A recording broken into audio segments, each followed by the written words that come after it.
Salut chers internautes, c'est les vôtres, le pasteur David Bokama. Alors je viens auprès de vous en ce jour, prions que la grâce et la paix de notre Seigneur Jésus-Christ abondent dans nos vies. L'Esprit Saint m'a mis à cœur de nous partager ces petits messages autour de l'information reçue et l'information trouvée. Donc je parlerai autour de ça de façon succincte et laconique. L'information reçue et l'information trouvée.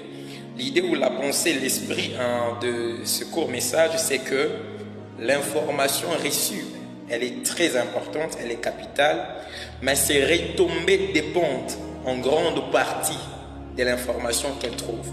Donc, d'une part, il y a l'information reçue, d'autre part, il y a l'information trouvée. Il y a l'information trouvée que l'information reçue trouve. Passez-moi cette redondance-là, bien-aimés dans les Seigneurs.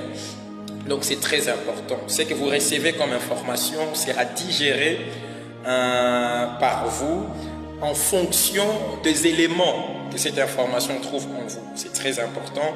Voilà pourquoi on apportera la même information aux différentes personnes, mais les résultats ne seront pas les mêmes. Les retombées de cette information ne seront pas les mêmes, tout simplement parce que cette information ne trouve pas les mêmes éléments ou ne trouve pas les mêmes informations là où elle va.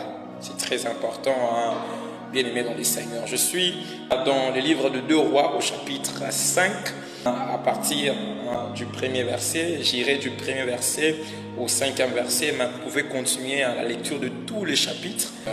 Alors moi, je prends juste un petit élément dans cette écriture qui recèle beaucoup de profondeur. Nous voyons un Syrien général du nom de Naaman qui est lépreux.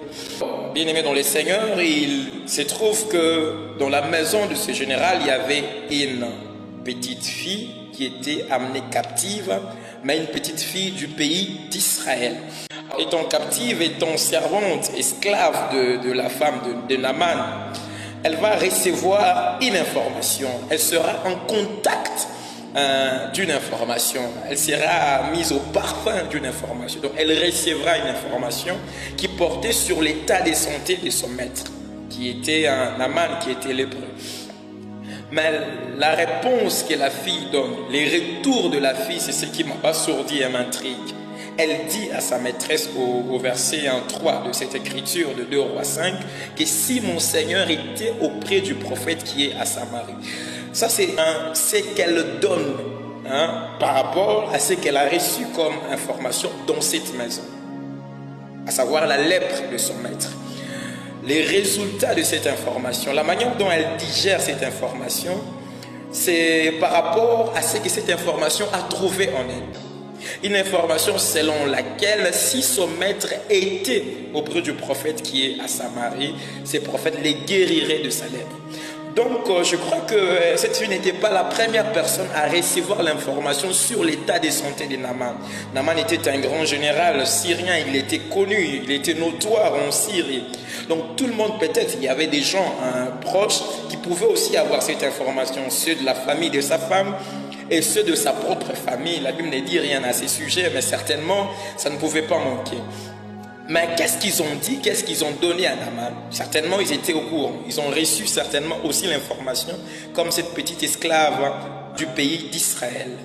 Mais ils n'ont pas donné à Naaman une bonne solution, parce que cette information n'a rien trouvé en eux. Donc, les informations que nous recevons sont digérées en fonction des informations qu'elles trouvent. Très important.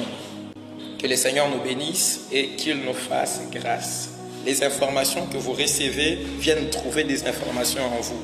La manière dont vous réagissez par rapport à telle ou telle autre information dépend de ce qui est en vous. C'est très important. Que le Seigneur vous bénisse et qu'il vous fasse grâce.